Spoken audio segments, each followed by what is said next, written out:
agad. Kaya naglaking tatalagan mo agad. Lakasan mo.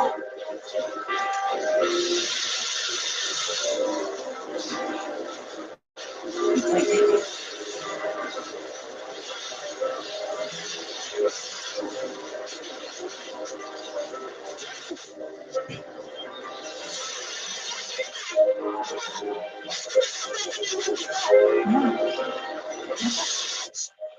Paano mo nalaman na 12 days apart lang ang inyong kasalan?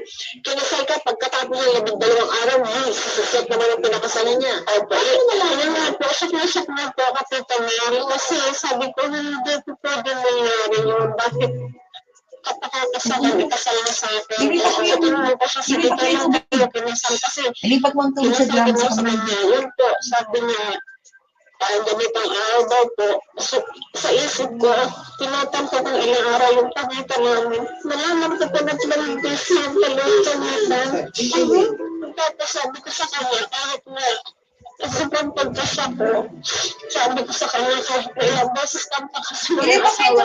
Nalibat na? Kasi ako yung nauna. Tigilan mo na kasi. Hindi na balag kita, buntis ako. So, ayaw niya talaga. Ayaw niya itong bitawan yung asawa ko. Kaya po na yung nasawa na sa pagdating ko po doon, hindi na si George. Tinawag ko siya. Tinausap ko siya, bakit pa nangyayari? Sabi ko, ano sa kanya, kaya sasabihin natin. Tapos may pinakasabay pa rin ang tanong.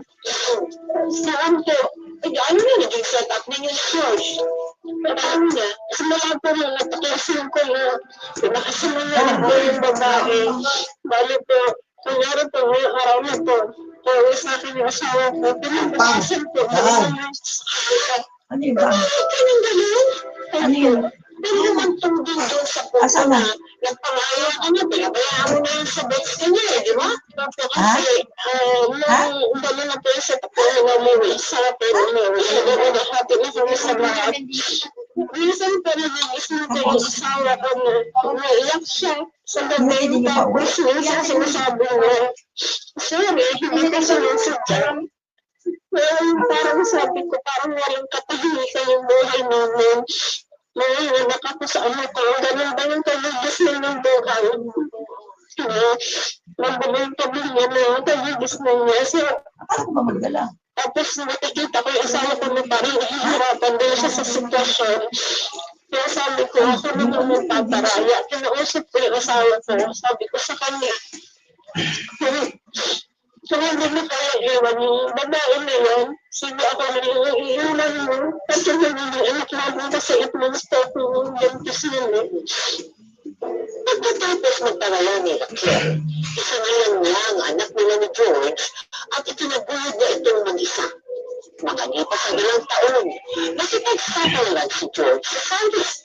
Pero habang nasa ibang bansa ito, madalas pa rin niyang naiisip si Raquel at ang kanilang anak. Hanggang sa... Angel? Anak?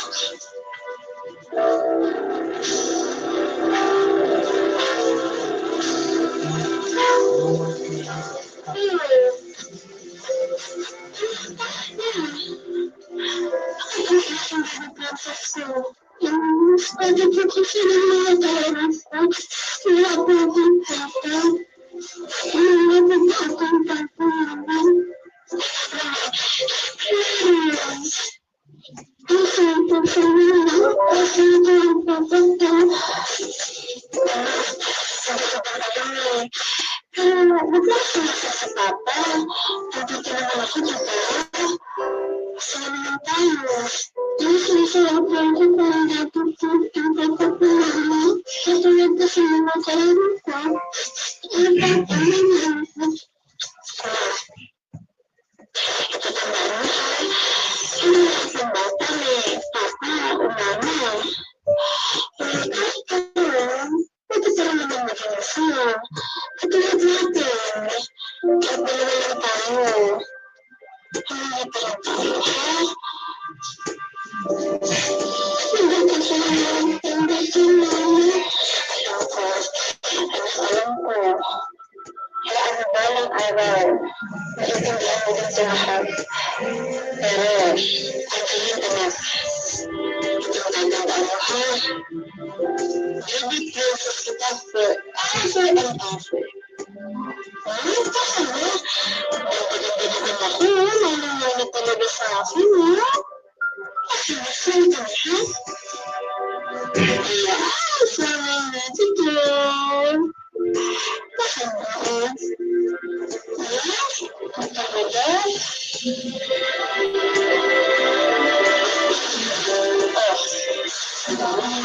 It's very hard and nice.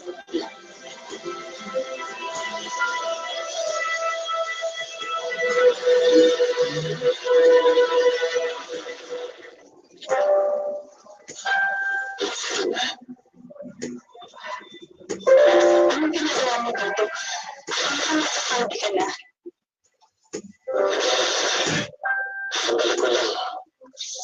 Pabalik lang ako.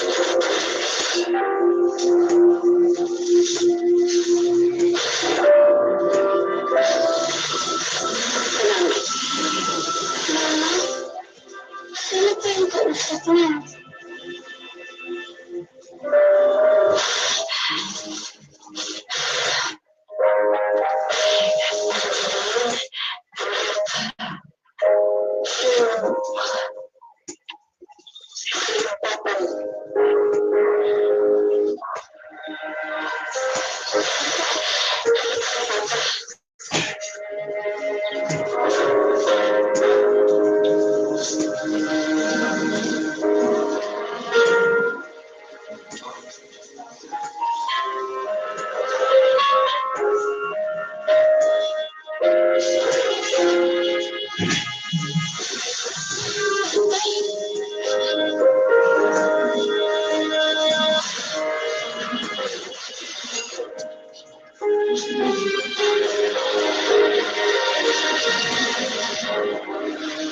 Ipo na lang. Ipo na sa Ipo na sa patay mo.